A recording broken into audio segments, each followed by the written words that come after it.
저녁마다 우리에게 부어주신 하나님의 은혜가 너무 큽니다.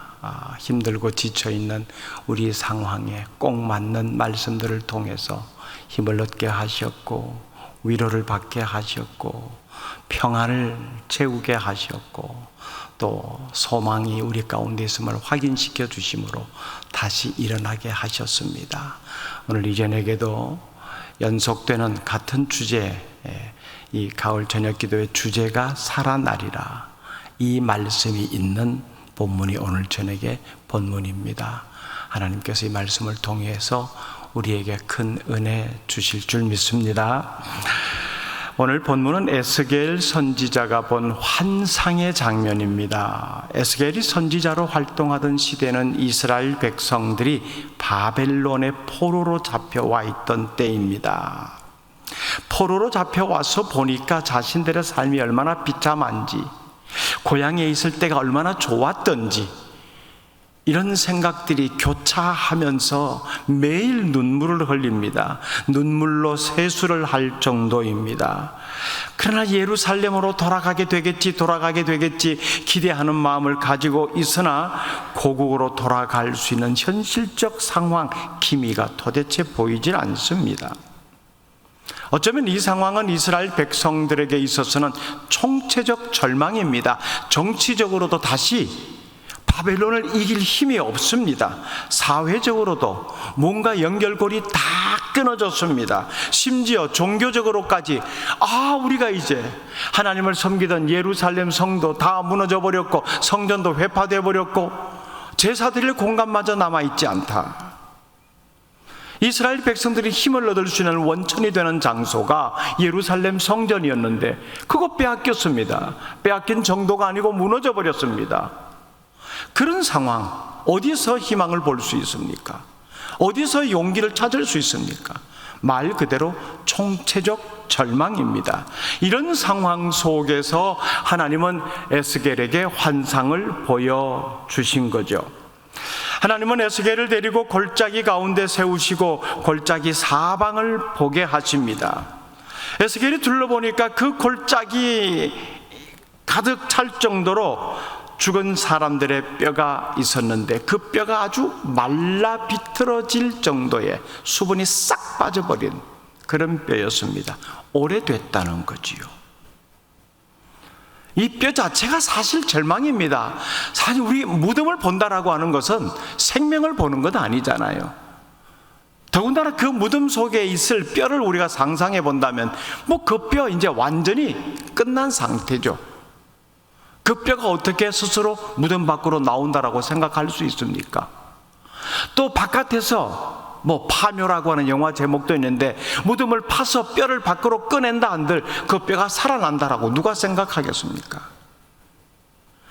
에스겔이 그 뼈들을 바라보는 것 자체가 사실은 절망입니다. 왜 이걸 보여줍니까? 이스라엘 백성들이 지금 내 동포들이 어려운 지경에 힘들어하고 있는데 하나님께서 내게 환상을 보여주시려면 기왕이면 희망적인 모습들, 먼 훗날에 멀지 않아서 이런 모습을 되찾게 되리라, 이렇게 보여줘야 나도 힘을 얻고 이 본 모습을 백성들에게 힘있게 전할 것 아닙니까? 이런 생각 들지 않았겠어요?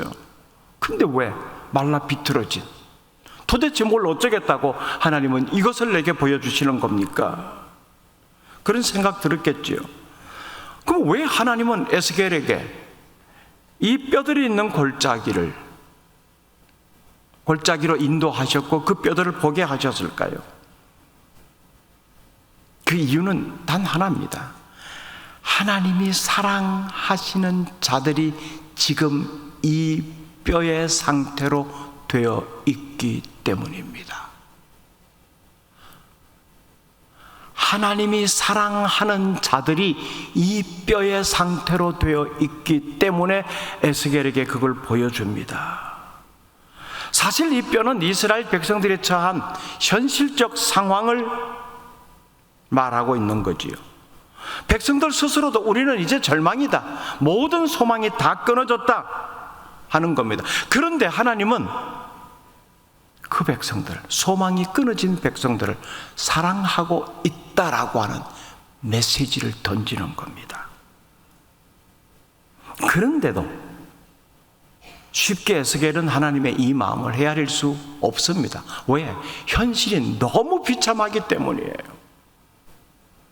이 뼈들을 바라보는 에스겔의 마음이 어땠을까요? 현실적으로 한번 생각해 봅시다. 오늘 우리도 현실적으로 에스겔이 보고 있는 이 마른 뼈와 같은 모습이 우리 눈앞에 펼쳐집니다. 우리는 그 모습을 보고 있습니다. 하나님의 백성으로 당연히 거룩함을 가지고 살아가야 되는데 거룩함을 상실한 채로 살아가고 있다면은 그곳이 바로 마른 뼈들의 골짜기입니다. 세상 가치 기준을 떨쳐내지 못하고 그러면서 하나님의 뜻을 제대로 쫓아가지 못하는 삶이 계속되고 있다면은 그 삶의 현장이 바로 마른 뼈들이 있는 골짜기입니다. 좀 더 현실적으로요. 졸지의 경제력을 상실해버리고 동분서주하면서 어떻게 해서라도 좀 견뎌내보려고 부도난 것을 막아보려고 하지만은 해결의 실마리를 찾지 못하고 깊은 한숨만 내쉬는 남편을 곁에서 지켜보는 아내의 마음 어떨까요?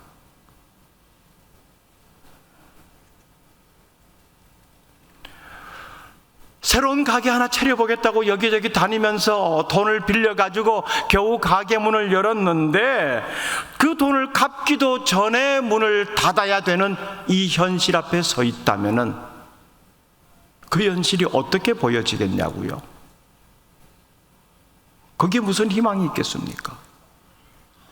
내가 또다시 돈을 빌려서 새로운 아이템을 가지고 새로운 가게 열어봐야지? 그런 생각할 수 있겠어요? 안 되나 보다. 나는 절망이죠. 에스겔이 보는 그 마른 뼈들의 골짜기를 우리도 현실적으로 지금 똑똑히 보고 있습니다. 우리가 보는 그 골짜기, 절망의 골짜기입니다. 상실의 골짜기고요, 영적 침체의 골짜기고요, 질병과 가난의 골짜기이고요, 버림받은 골짜기입니다. 아무도 내게 관심을 가져주지 않아요. 혹시 이 골짜기에 있는 뼈의 모습이 바로 나의 모습은 아닌가요? 내가 그 골짜기에, 이런 골짜기에 뼈가 되어 있구나. 처절한 모습 아닙니까?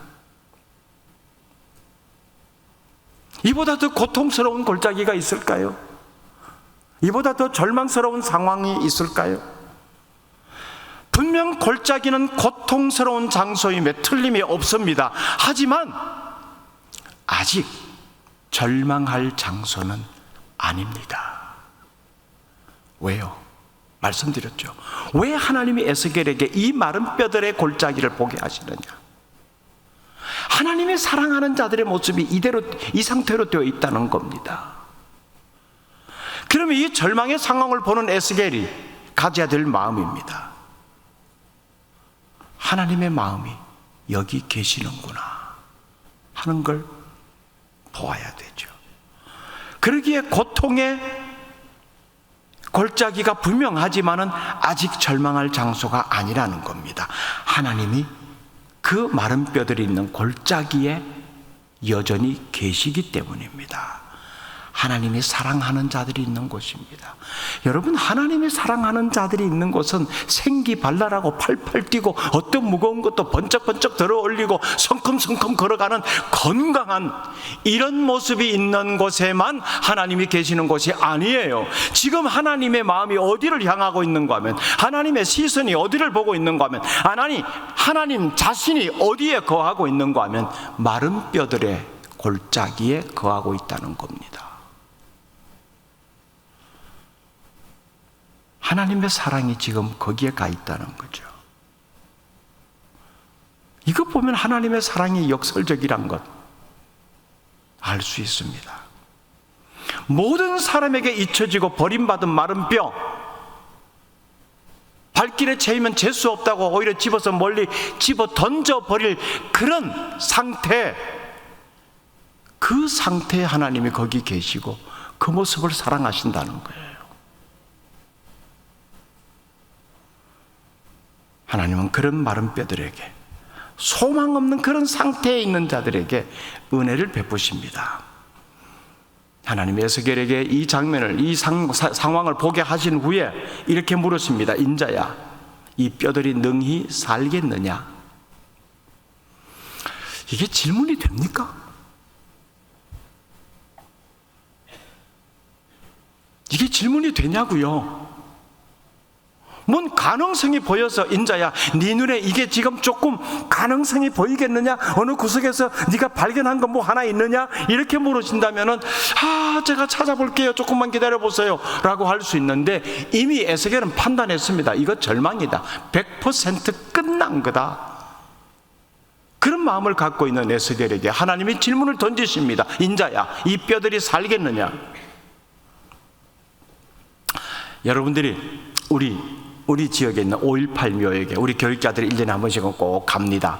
참배도 하고 역사를 되새기기도 하고 이렇게 가는데, 죽은 자는 말이 없다, 그죠? 참 조용해요. 그 수많은 무덤들인데 왜 그렇게 조용한지 몰라요. 우리가 그렇게 엄숙한 마음으로 어느 한 무덤 앞에, 아니면 그 가득한 무덤의 한가운데 서 있는데 갑자기 하늘로부터 음성이 들립니다. 이 목사야, 저 무덤 속에 있는 뼈들이 살겠느냐? 그러면 제가 웃죠. 하나님, 무슨 말씀을 지금 그렇게 하시는 겁니까? 제가 지금 이 무덤을 향해서 이 사람들이 했던 그런 참 바른 정신과 업적들을 기리고 가슴 뭉클하게 느껴지는 것만 해도 뭐 괜찮은 모습인데 뭘 질문할 걸 하셔야죠. 아니면 네 마음이 어떠냐, 지금 어떤 결단을 하겠느냐, 이렇게 물으신다면은 저도 그 이분들의 발자취를 따라서 의롭고 정의롭게 한번 살아가기로 결단해 봅니다. 대답이 나오는데 느닷없이 이 무덤 속에 있는 뼈들이 살겠느냐 그러면은 제 대답 뻔하죠. 물으실 걸 물으셔야죠. 말도 안 되는, 살 수 없죠.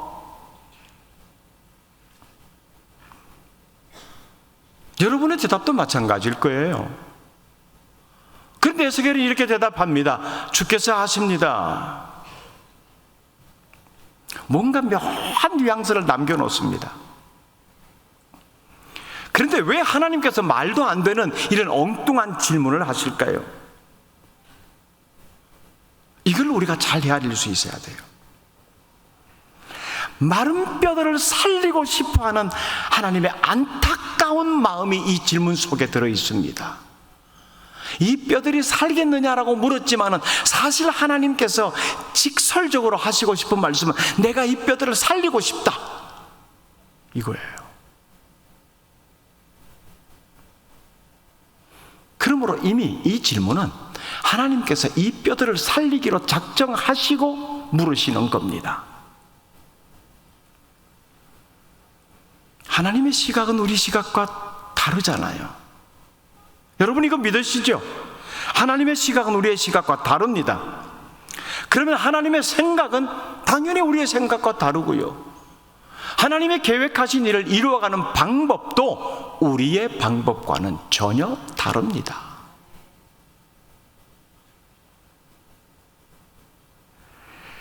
하나님께서 관심을 보이고 작정을 하시면 절망적이고 불가능한 상황이라고 하는 것은 결코 없습니다.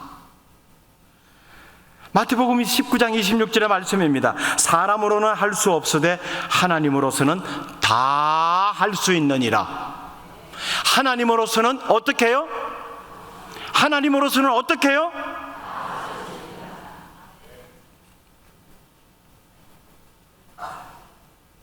하나 돼요. 예레미야 32장 27절 말씀. 나는 여호와여 모든 육체의 하나님이라. 내게 능치 못할 일이 있겠느냐? 있다는 거예요, 없다는 거예요? 있다는 거예요, 없다는 거예요? 하나님께는 능치 못함이 없다라고 하는 겁니다. 이 뼈들이 살겠느냐? 아유, 말도 안 되는 질문 하시네. 좀 대답할 수 있는 상식선에서 물어주셔야죠. 우리는 언제나 하나님으로부터 무엇인가, 우리가 소위 신앙적 표현으로 하는 하나님의 음성이라고 하는 거죠. 뭐 사람의 소리로 들리는 것 아니죠. 내 마음에 새겨지는 이런 것들, 상식선에서 자꾸 수준을 맞추려고 합니다. 이런 생각이 드는데, 야, 이게 상식이 안 맞는 거야 라고 바로 정리해냅니다. 하나님의 방법이 내 방법과 다르다고 하는 것 분명히 기억하십시오. 내게는 능치 못할 것이 없다라고 말씀하셨습니다. 하나님은 이 마른 뼈를 보실 때 사람이 보는 것과 다르게 보셨습니다. 이 뼈들이 살아날 것으로 보셨어요. 더 나아가서 그냥 살아날 뿐만 아니라 살아나서 큰 군대가 되는 것을 하나님은 이미 보고 계셨습니다.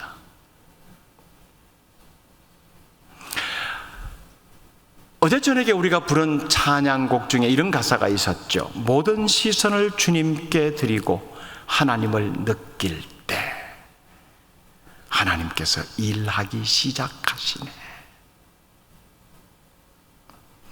주님의 시선을 가진다고 하는 것은 불가능 속에서 가능을 보는 것이고요, 절망 속에서 희망을 보는 것입니다.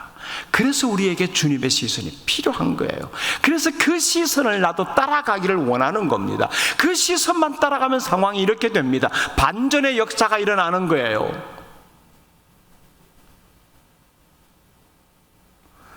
하나님은 이 질문을 통해서 에스겔에게 하나님의 눈으로 보는 법을 가르치고 계십니다. 하나님의 관점으로 보는 훈련. 이 뼈들이 살겠느냐? 하나님은 이미 살아난 뼈들을 보고 계시고 그 살아난 뼈들이 큰 군대를 이루는 모습을 보고 계시면서 에스겔에게 이 질문을 하십니다. 너도 이거 좀 봤으면 좋겠다. 내가 보는 건 너도 좀 봤으면 좋겠다, 이거지요. 상황을 있는 그대로 눈에 들어오는 대로 현실적인 모습만 보지 말고 새롭게 보고, 똑같은 상황이지만은 같은 상황을 내 시선으로 보면 다르게 보일 거야. 내 시선으로 보면 더 깊게 볼 수 있을 거야. 내 시선으로 보면 이 상황 뒤에 가려진 진짜 보아야 될 것을 볼 수 있을 거야. 그걸 말씀하시는 거예요. 하나님의 시선이 우리에게 필요한 이유가 여기에 있습니다. 같은 상황이지만 새롭게 보이고 깊게 보이고 감추어진 것을 볼 수 있기 때문입니다. 하나님의 시선을 따라가지 못하면서 그걸 보지 못하기 때문에 늘 내 육신적인 상황 앞에, 육신적인 눈앞에 펼쳐지는 이것만 보고 자꾸 힘을 빼갑니다. 주저앉습니다. 나가지 못하고 있어요. 안 된다라고 얘기합니다. 상식에 맞고 한 번도 해본 적 없고 이러면서 뒤로 물러납니다. 여러분, 연약하다고 낙심하지 마세요. 가진 거 다 잃어버렸다고 절망하지 마세요. 대신에 아직도 이런 상황 속에서 내게 남아있는 것이 무엇인가를 헤아려 보세요. 남아있는 것, 그게 중요합니다. 이스라엘 백성들 나라도 잃어버렸습니다. 이제 성전도 잃어버렸어요. 남의 나라에 포로로 끌려와서 이렇게 매일매일 힘들게 살아가고 있습니다. 무슨 희망이 있습니까? 스스로 생각하기에 이거 총체적 절망이다. 다 잃어버렸다. 하지만 아직 그들 가운데 남아있는 것이 있어요. 그게 뭔지 아세요? 하나님입니다. 그들 가운데 하나님은 여전히 남아 계셨어요. 이걸 보여주시는 겁니다. 내가 여전히 너희 속에 있다. 우리말로 그냥 한번 단순히 바꿔보면 네 안에 내가 있다. 네 안에 내가 있다. 이거예요. 이걸 확인하라는 겁니다. 모두 없어졌고 모두 사라졌고 모두 줄어들었고 이렇게 해서 어떻게 사나, 그런 것이 아니라 그거 다 사라지고 앞으로도 계속 줄어질 것이 보여지지만은 내 안에 하나님이 계시다. 이걸 확인하라는 겁니다. 이거 확인하면 돼요.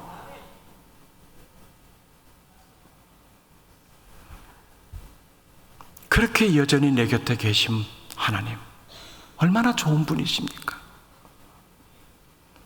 하나님이 우리의 형통함 가운데만, 기쁘고 즐거운 일, 평안함 가운데만 계시는 분 아니십니다. 우리의 슬픔 가운데도, 우리의 삶의 무게가 너무 힘들어 지쳐있는 상황 가운데도, 우리의 연약함 가운데도 함께 하시는 분이 좋으신 우리의 하나님이십니다. 좋으신 하나님, 좋으신 하나님, 참 좋으신 나의 하나님.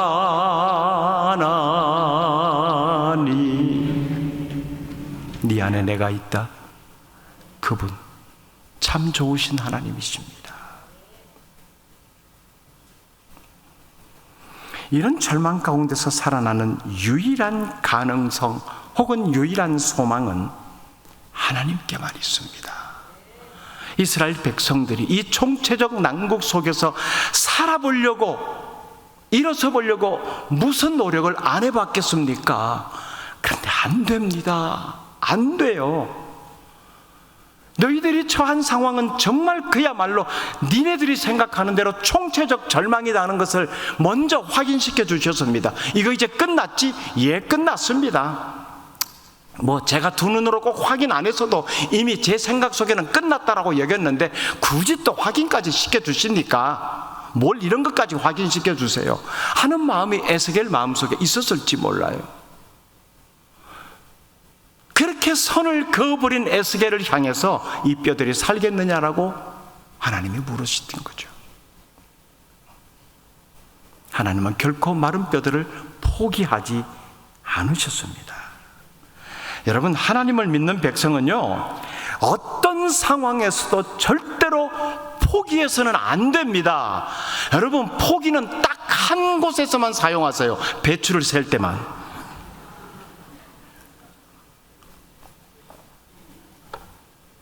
그거 외에는 포기 사용하지 마세요.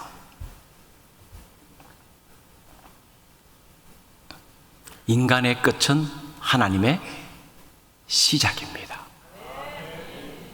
꼭 기억하십시오. 인간의 끝은 인간의 끝은 여러분이 끝이라고 생각하십니까? 내 인생 여기서 이제 더 이상 나아갈 수 없다, 여기까진 갭이요 라고 하십니까? 그러면 누구의 시작이라고요? 그거예요. 하나님의 하신 일에 실패가 있습니까? 하나님의 일하심에 부족함이 있습니까? 내가 나름대로 노력하고 나름대로 경험을 가졌다 생각하고 현자들을 찾아가서 지혜를 구하고 조언을 받아서 여기까지 왔음에도 불구하고 안 되는 게비요, 끝났다라고 하는 그 지점에 비로소 하나님이 일하기 시작하십니다. 그렇게 시작하시면 이제 결과는 정해진 거예요.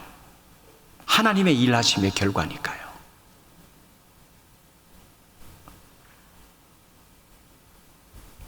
드디어 하나님께서 역사하시기 시작합니다. 하나님께서 에스겔에게 말씀하십니다. 우리 9절 말씀 같이 한번 읽어볼까요? 시작. 또 내게 이르시되 인자야, 너는 생기를 향하여 대언하라. 생기에게 대언하여 이르기를 주 여호와께서 이같이 말씀하시기를 생기야, 사방에서부터 와서 이 죽음을 당한 자에게 불어서 살아나게 하라 하셨다 하라. 아멘. 에스겔은 하나님의 이 말씀대로 마른 뼈들에게 향하여 대언합니다. 그대로 했겠죠. 생기야, 사방에서부터 와서 이 죽음을 당한 자에게 불어서 살아나게 하라, 그대로 외쳤겠지요. 그 결과는요, 10절 말씀 같이 봅니다. 시작. 이에 내가 그 명령대로 대언하였더니 생기가 그들에게 들어가매 그들이 곧 살아나서 일어나 서는데 극히 큰 군대더라. 아멘. 이게 말이 돼요? 이게 상식이 맞아요? 이게 가능한 일이에요? 여러분, 우리는 하나님의 말씀해 주심에도 불구하고 늘 이걸 먼저 헤아립니다. 이게 가능한 일일까? 하나님의 말씀이긴 하는데 이게 상식적으로 맞는 일일까? 이게 말이 되는 건가? 이것부터 먼저 헤아립니다. 안 돼. 그렇지, 안 맞지. 이게 되겠느냐? 어림없어. 끝. 하나님이 우리에게 하시는 말씀에 있어서 중요한 것은 맞느냐, 할 수 있느냐, 상식적이냐가 아닙니다. 이 말이 하나님으로부터 왔다라고 하는 사실입니다. 하나님으로부터 왔다, 거기에 상식을 대입하지 마십시오. 하나님으로부터 왔다, 이게 가능하냐 불가능하냐 대입시키지 마십시오. 그냥 하나님으로부터 왔다라고 하는 것, 여기까지만 하면 됩니다.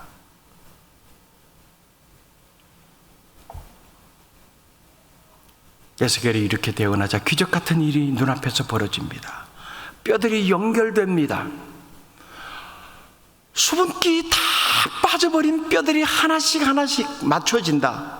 사람의 형상으로 맞춰지겠죠. 형태로 머리뼈부터 발뼈까지 뼈와 뼈가 부딪히면 소리가 좀 커요. 사람의 뼈가 몇 개요? 제가 확인을 안 해봤네요. 이게 하나씩 맞춰진다. 얼마나 소리가 컸겠어요. 사람 한 사람 뼈가 아닌데 무더기 뼈인데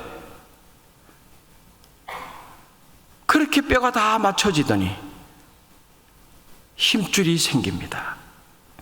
힘줄 위에 있어야 될 것이 살이죠. 살이 오릅니다. 그러고 바깥에 가죽이라고 하는 것 입혀집니다. 온전한 형체가 된 거죠.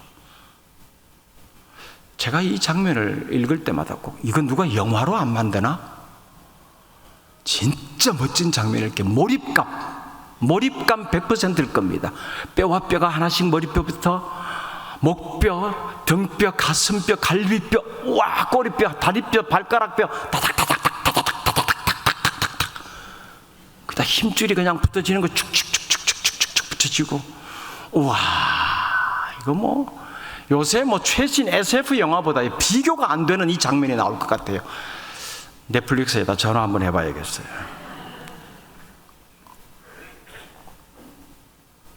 여러분 마른 뼈들이 어떻게 살아났죠? 무엇 때문에 살아났죠? 하나님의 말씀입니다. 이스라엘 백성들에게는 이 총체적 난국 상황이 말씀의 기근 때문에 생긴 겁니다. 그러기에 이 상황을 다시 회복시키기 위해서는 말씀이 필요했던 겁니다. 말씀만이 이 상황을 다시 제대로 세워갈 수가 있었던 거죠. 당시에 이스라엘 하나님의 말씀을 맡은 지도자들이 많이 있었습니다. 그런데 말씀에 대해서 정직함이 없었고 말씀에 대해서 정확한 깨우침이 없어서 백성들에게 제대로 가르치지 못했습니다. 그리고 점점 그들이 하나님께 드리는 제사가 형식으로 치우쳐졌고요. 그러다 보니 선지자들이 그냥 직업적으로 이 말들을 전하는 사람이 되어버렸습니다. 그거는 백성들이 듣기 좋아하는 말들만 쫙 고르고 정리해서 계속 그렇게 들려준 거예요. 얼마나 듣기 좋은지 몰라요. 그러다가 이 꼴 난 겁니다. 백성들이 듣기 좋아했던 그 말씀 속에는 진정한 하나님의 마음이 담겨 있지 않았거든요. 하나님의 뜻이 들어가지 않는 그 말씀에 무슨 능력이 있겠습니까? 그렇게 무너진 겁니다.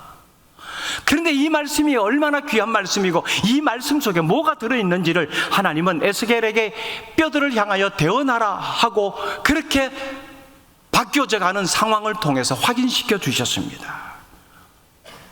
말씀에는 생명력이 있습니다.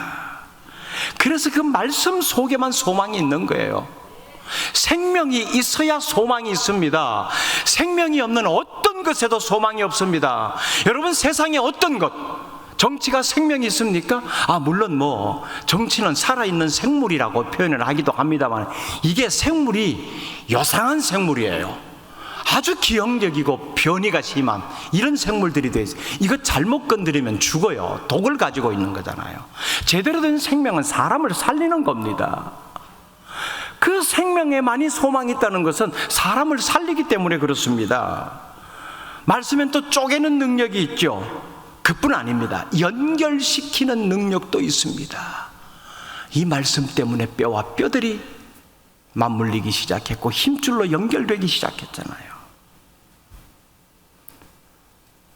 저는 여러분에게 하나님의 생기, 즉 하나님의 말씀이 들어가서 뼈에 힘줄이 붙고 살이 붙고 가죽이 덮이는 회복의 은혜가 있기를 바랍니다.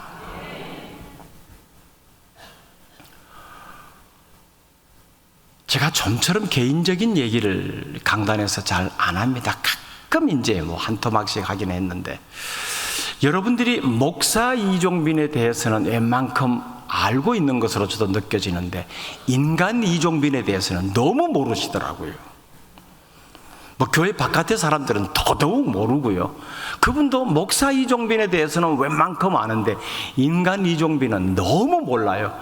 그래서 가끔 목사님들을 만나면 제게 이런 질문들을 많이 합니다. 제가 한두 번 들어본 질문이 아닌데, 목사님은 고생 한 번도 안 해보셨죠? 그렇게 생각할 수 있겠다 싶어요. 왜냐하면 그래도 뭐 목양지가 웬만한 사이즈가 되고 생긴 것도 뭐 이만하면 괜찮고 나이에 비해서 상당히 젊은 생각을 가지고 있고, 그래서 제가 씩 웃고 말지요. 뭐 그 일일이 어떻게 다 대답을 하겠습니까? 고생. 제 삶에 있었어요. 가난은 눈으로 읽는 글씨가 아니었습니다. 날마다 피부로 느끼는 현실이었어요. 제가 초등학교 때 저희 아버지가 이미 목회를 하고 계셨고요. 제가 출신이 섬 사람이라는 걸 아시죠? 섬은 섬 사람이라 안 그러대요. 섬놈이라 그럽니다. 제가 그 섬놈입니다. 동해의 한점섬 울릉도 섬놈입니다. 그때 울릉도는요, 섬에 소 한 마리 없는 섬이었습니다. 자전거 한 대도 없는 섬이었어요. 쌀 한 톨도 안 나는 섬이었습니다. 뭐 먹고 사느냐? 강냉이에 감자 섞어서 밥을 지어 먹었습니다. 그 밥 먹고 자랐어요.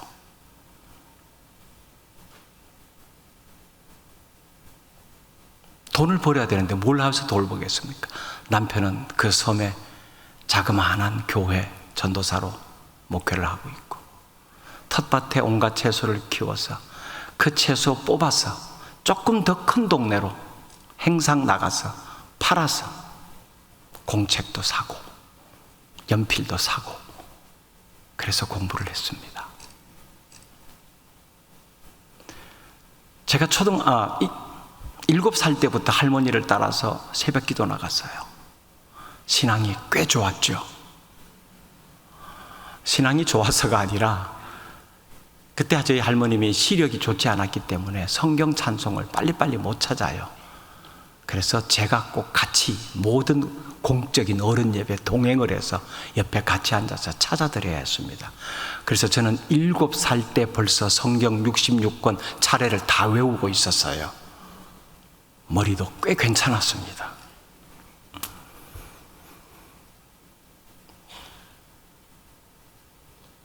그렇게 초등학교 어린 시절을 보내다가 다시 저희 아버지께서 목회지를 육지로 옮겼습니다.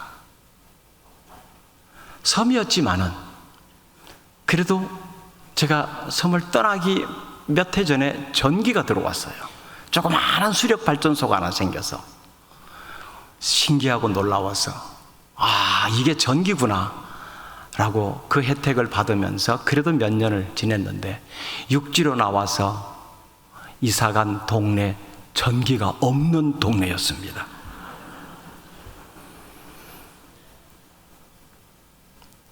소달구지에 이삿짐 싣고 전기가 없는 동네로 들어가서 이삿짐 풀었는데 첫날 밤에 호롱불이 켜진 거죠.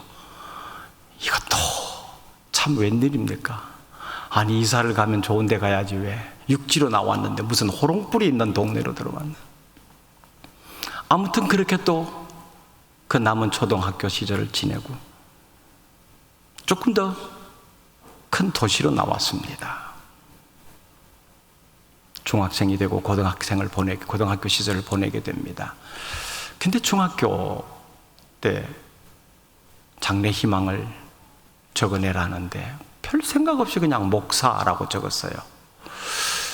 지지리도 가난한 목회자의 생활 속에 내가 한가운데 들어가 있는데, 저희 어머니는 그렇게 제가 초등학교 때는 행상을 하고 야채 행상을 해서 근근히 끼니를 이어갔고, 제가 중학생 시절에는 도립병원에 행여자들이 급사해서 들어오면은 2, 3일 만에 장례를 치러야 되는데 수의가 준비가 안 돼 있잖아요. 급하게 그렇게 수의를 의뢰받아서 밤새껏 수의를 만들어서 그걸로 반찬값을 대고 살아가던 때였습니다. 그렇게 지지리도 가난한 현실적인 삶이 있는데 목사의 생활이 이런 거구나라고 하는 그 상황 속에서 내가 무슨 마음으로 목사라고 섰을까 생각해 보니 그때도 제 신앙심이 굉장히 깊었던 것 같아요. 그리고 그 계획은, 그 꿈은 제가 대학 졸업할 때까지 한 번도 바뀐 적이 없습니다. 시종일관 나는 목사가 될 사람이야, 목사가 될 사람이야, 목사가 될 사람이야. 그래서 목사가 되기 위한 나름대로 준비들을 그렇게 하나씩 해나갔던 거고요. 그리고 그 계획대로 대학을 졸업하고 신학교에 들어갔습니다. 신학교 입학할 때도 또 한 번의 고비가 왔습니다. 여기까지는 왔는데 하나님, 제가 정말 신학을 하는 것이 맞습니까? 정말 맞습니까? 이제 여기 들어가면은 이제 못 빠져나오는데 제가 한 번 더 확인하고 싶습니다 라고 해서 기도원에 일주일 금식기도 들어갔습니다. 근데 왜 제가 들어갔는데 기도원에 다른 사람이 없었을까요? 아무도 없어요. 저 혼자 일주일을 저 혼자 그렇게. 밤이 되니까 또 왜 그렇게 무서워요? 나름대로 강큰 기도를 좀 해본다고. 또 그때 어른들이 굴 속에 들어가서 기도하면 더 기도 응답이 잘 된다 해서 물주전자 하나 들고 산 위에 또 굴 속에 들어갔어요. 겁도 없이. 그때 제 마음이 굉장히 담대했었던가 봐요. 살아보면 7살 때 굉장히 명석했었고, 중학교 때 신앙심이 깊었고, 신학교 입학하기 전에 담대함도 있었고, 꽤 괜찮은 사람이었던 것 같아요. 근데 일주일 금식했는데요, 한 5일 지나니까 눈앞에 뭐가 아련하게 왔다 갔다 하는 거예요. 왔다 갔다 하는 게. 눈을 부릅뜨고 이제 자세히 봅니다. 현실적으로는 안 보이는데 계속해서 이렇게 뭔가 왔다 갔다 하는 거 보이는 거예요. 그게 한번 계속 뚫어지게 쳐다보니까 라면을 끓여 먹다가 불어 터져서 더 이상 못 먹고 버린 것, 이게 계속 왔다 갔다 하는 거예요. 계속. 그래서 내가 금식기도 끝나고 내려가면 제일 먼저 먹는 것이 라면이다. 라면 내가 한 5개 끓여서 그냥 한순간에 먹어 치우리라. 근데 금식을 일주일 기도하고 라면 먹으면 어떻게 되겠어요? 탈 나죠? 근데 내일 와서 진짜 라면 3개 끓여 먹었어요. 탈은 안 났어요. 속도 좋았던가 봐요. 아무튼 그렇게 해서 확신을 가지고 이제 신학교에 들어갔습니다. 3년간 공부를 하고 졸업때가 되었습니다. 10월 달쯤인 걸로 기억합니다. 어느 날 갑자기 가슴이 철렁하고 내려앉는 느낌이 드는 겁니다. 어릴 때부터 목회자의 가정에 자랐고, 목회자가 되기 위해서 그 꿈을 가지고 긴 시간 동안 나름대로 준비해 왔고, 신학교 입학하기 전에도 일주일 금식까지 하면서 확신을 가지고 입학을 했고, 열심히 공부를 했고, 이제 졸업만 하면 되는데, 그러면은 나 같은 사람은 이런 장점들이 있는데 어느 교회에서든지 간에 금방 불러갈 거야, 그 생각이 들었습니다. 그런데 그때 나 졸업하면 진짜 전도사로 사역할 수 있을까? 이 생각이 드는 거죠. 불안함감, 임지에 대한 불안함이 아니라 자신감에 대한 결여가 생기는 겁니다. 내가 왜 이러지? 자신감이 그냥 한순간에 날아가 버리는 거예요. 내가 만약에 전임 전도사로 나가게 되면 어떻게 사역을 할까? 너무 겁난다. 졸업이 안 되었으면 좋겠다.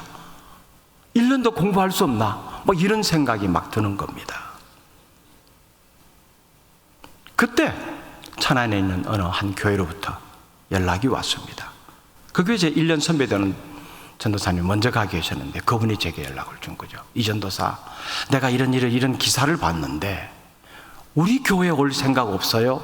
그러는 거예요. 그래요? 어떤 교회인데요? 천안에 이런 교회인데 이 전도사님 같은 분을 우리 목사님이 찾고 있어요. 나 같은 사람이 어떤 사람인데요? 교회의 음악을 조금 더 향상시키고 이 질적 수준을 높이기 위해서 음악을 전공한 음악 전도사님이 왔으면 좋겠다.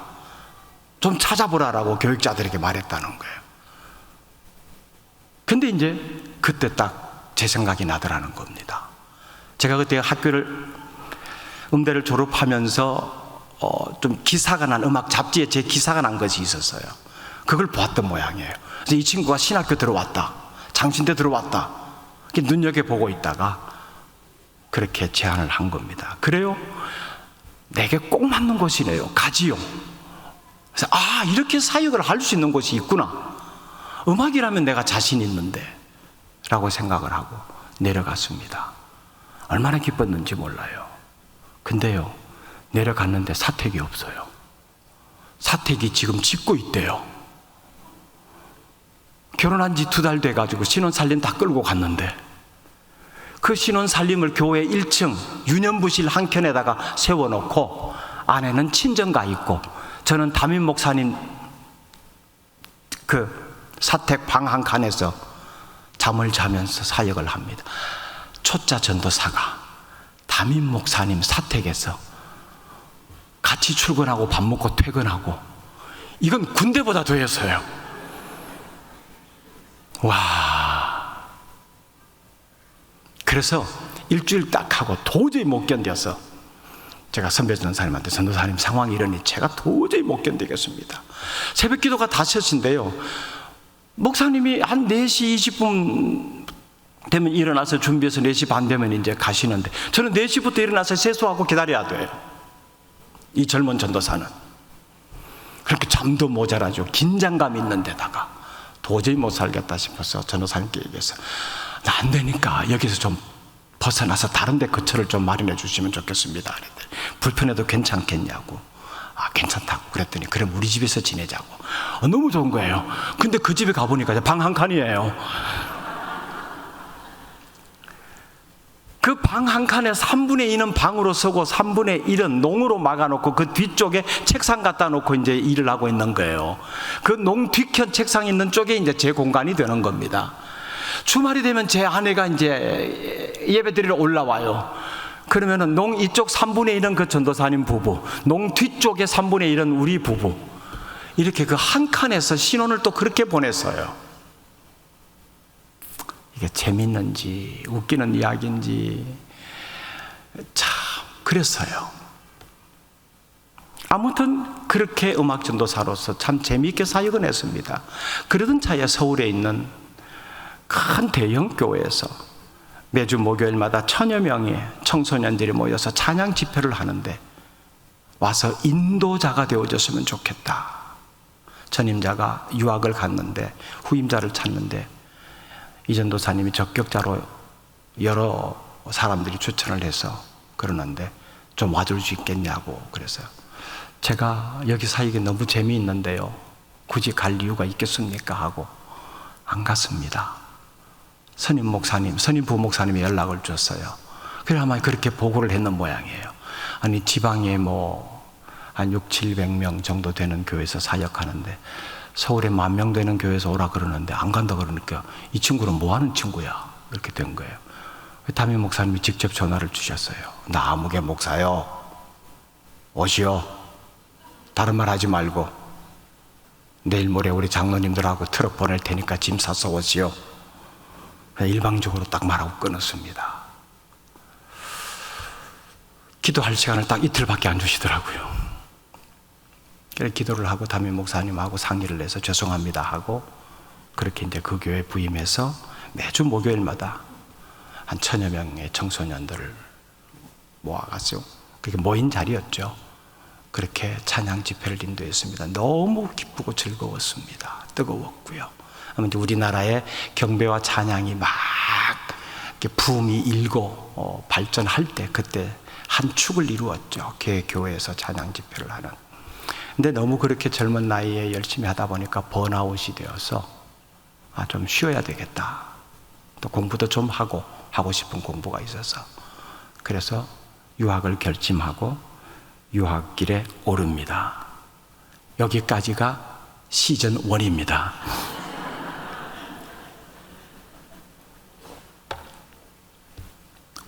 광고 없이 시즌 2로 들어가겠습니다. 그렇게 해서 영국으로 유학을 갔어요. 한참 공부를 하는데 IMF가 터진 겁니다. 고국에서 조금씩 후원을 해주던 사람들이 다 끊어지게 되었어요. 대책이 없습니다. 통장 잔고를 찍어보면요, 그저 우리 돈으로 환산하면 10,000원도 채 남지 않는, 매달 말이 그렇게 되는 겁니다. 그래서 어쩔 수 없다. 이거는 이제 우리가 자급자족해야 된다 해서 그때부터 아내는 남의 집에 파출 보러 가고, 또 주중에 며칠은 제가 공부하는 학교에 식당에 설거지를 하고, 저는 이제 대형 창고에 청소부로 새벽에 가서 한 3시간 정도 일을 하기 시작했습니다.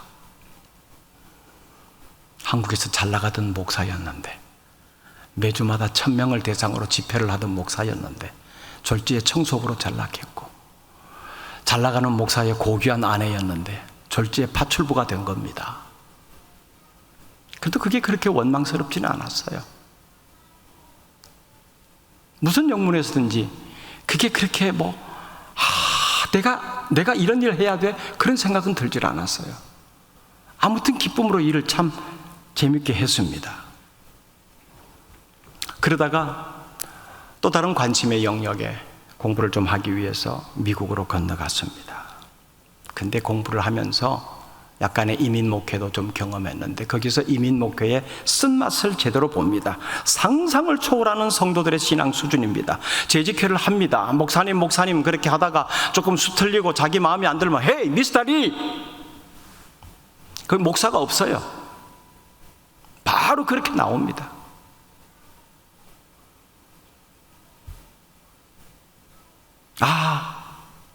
이런 마음을 가진 성도들도 있구나. 정말 목사의 말에 순종을 하고 존중해주고 하는 한국교회 목회 풍토만 익숙해 있다가 너무 충격적이었습니다. 어떻게 이걸 교회라고 할 수 있느냐? 어떻게 이런 모습을 성도라고 할 수 있느냐? 아무튼 그렇게 해서 공부를 끝냈고, 아직은 담임하기가 조금, 나이도 그렇고, 기왕에 이민 목회를 하려면 이민교회를 좀 배웠으면 좋겠다라고 해서 사역지를 찾고 있었는데, LA에 있는 아주 큰 한인교회로부터 연락이 왔습니다. 우리 교회에 와서 역시 그때도 음악적인 사역을 좀 감당하는 목회자로 와줬으면 좋겠습니다 해서 가서 청빙위원들과 면접도 하고 담임 목사님과 인터뷰도 하고 언제쯤 이사 와줬으면 좋겠습니다 까지 얘기를 듣고 돌아와서 이삿짐을 챙기기 시작했습니다. 그때 제가 살고 있는 것은 미국의 동부 지역이었고 가려고 하는 교회는 미국의 서부입니다. 이삿짐을 실어서 보내면 일주일 걸리는 데입니다, 자동차로. 그러니까 최소한의 이삿짐만 싣고 가기 위해서 정리를 하고 있는데, 어느 날 그 교회로부터 전화가 옵니다. 청빙위원 장로님이라고 하면서요, 목사님 죄송합니다, 이 일 없던 일로 합시다. 이유는요? 이유는 말씀드릴 수 없습니다. 그냥 거기까지입니다. 전 아직도 이유는 몰라요. 아직도 이유는 모릅니다. 분노가 치밀죠. 한 사람의 목회자를 이런 식으로 대하는가? 이유가 있으면 이게 이유를 정확하게 밝혀주고 양해를 구하든지 그랬어야 되는데, 이유는 말씀드릴 수 없습니다. 교회 문화가 그런 곳이에요.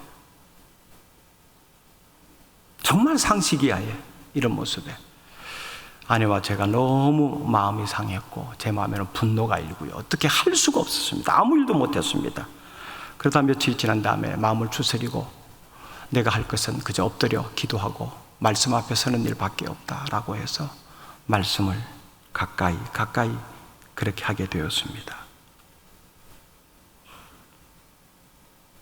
그리고 이제 다른 곳으로 청빙을 받아서 부목사 사역을 잘 했고요. 그렇게 이제 시간이 좀 흐른 다음에 이제는 담임 목사로 좀 나가야 되겠다라고 해서 담임 목회지를 찾기 시작합니다. 여기저기 이력서를 내고요, 가서 면접도 보고요. 물론 미국에서의 상황입니다. 공통점이 있습니다. 꼭 지원하는 교회 탑2까지 올라가서 최후에 안 되는 겁니다. 탑2 안 되고, 탑2 안 되고, 그 반복되다 보니까 탑2 올라갔다 소리 들으면 그 다음에 아내하고 얘기합니다. 결론은 안 되겠지? 또 한 번 그렇게 좌절을 합니다. 그러면서 드는 생각에 그냥 한국에 있었더라면, 내 친구들은 벌써 다 한국에서 자리 잡고 담임 목회를 하고 있는데 아직 이러고 있나 내가 뭘 부족해서, 재능이 부족해, 스펙이 부족해, 유학까지 했는데. 정말 주저앉고 싶은, 아니 주저앉을 수밖에 없는 그런 상황이었습니다. 그런데 느닷없이 하나님께서 저를 개척교회 하도록 몰아넣으셨습니다. 이 내용은 제가 몇 번 말씀드린 것 같은데, 그 개척교회 상황 속에서 하나님은 저에게 목회가 무엇인지를 처음부터 가르쳐 주신 겁니다. 전 나름대로 목회 ABC 정도가 아니라 Z까지 다 알고 있다고 생각했어요. 근데 하나님은 다시 목회의 ABC를 가르치기 시작하셨습니다. 거기서 깨진 거죠. 이런 과정들을 겪으면서 말씀을 더 가까이 하게 되었습니다. 개척 기도할 때도 아내와 같이 기도원에 들어가서 같이 또 금식 기도했습니다. 웬일인지 그때는 불어터진 라면이 안 보이더라고요.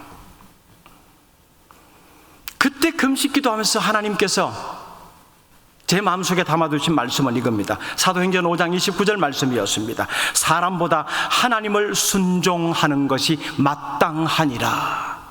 지금도 제 마음속에 새겨져 있습니다. 사람보다 하나님을 순종하는 것이 마땅하니라. 그래서 주변의 사람들이 저를 볼 때 종종 그렇게 말들을 한다고 합니다. 이 목사 너무 뻣뻣해. 좀 굽힐 줄도 알고, 좀 이렇게 적당히 타협도 해야 되는데 너무 뻣뻣해. 그럴 이유가 있습니다. 사람보다 하나님을 순종하는 것이 마땅하다고 하는 하나님의 말씀이 제 심장에 박혀 있기 때문입니다. 뻣뻣하게 보일 거예요. 하나님 앞에서만 숙여집니다.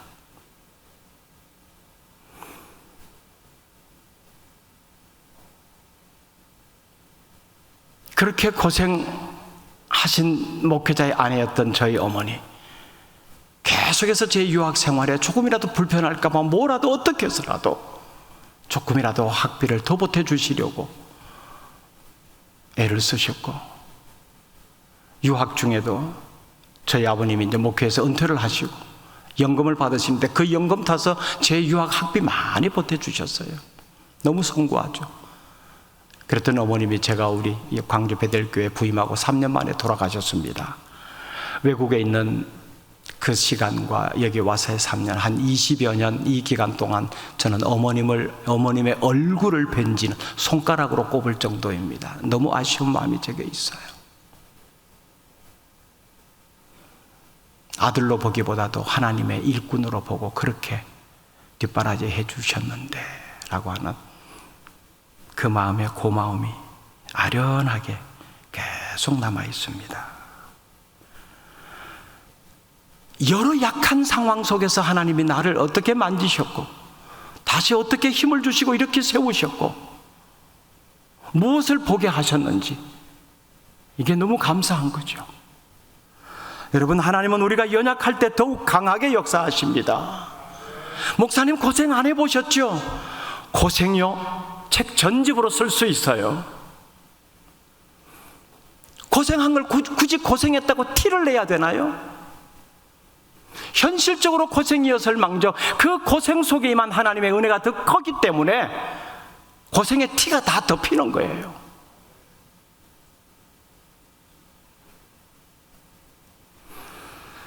사랑하는 성도 여러분, 이 시간 여러분 가운데 절망 가운데서 가슴을 쥐어 뜯으며 눈물을 흘리며 여러분을 향해서로 하나님께서는 회복시킬 놀라운 계획을 가지고 계십니다. 개인적으로, 가정적으로, 건강적으로, 사업적으로 힘든 상황 가운데 있는, 이게 총체적 절망이다라고 하고 있는 여러분에게 하나님의 말씀이 들어가면 살 수 있어요. 절망을 당한 사람에게 소망을 주는 것, 새 힘과 용기를 주는 것, 세상도 아닙니다. 사람도 아닙니다. 돈도 아닙니다. 오직 하나님의 말씀뿐입니다. 살아계신 하나님의 말씀, 그것만이 우리를 다시 살아나게 할 수 있습니다. 그래서 예수님께서도 40일 금식 기도를 마치신 후에 이렇게 말씀하셨죠. 사람이 떡으로만 살 것이 아니라 하나님의 입에서 나오는 말씀으로 살 것이니라. 우리가 무엇으로 살아나는지, 무엇으로 생명을 이어가는지를 분명히 해야 됩니다.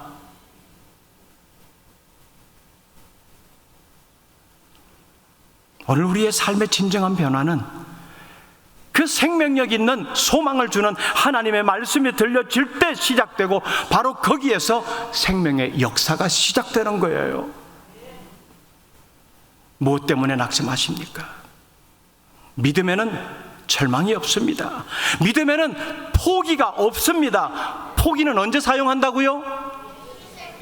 오케이. 뿐만 아닙니다. 믿음에는 실패도 없습니다. 여러분, 실패는 언제 사용하는지 아세요? 바느질 할 때만 사용하는 거예요.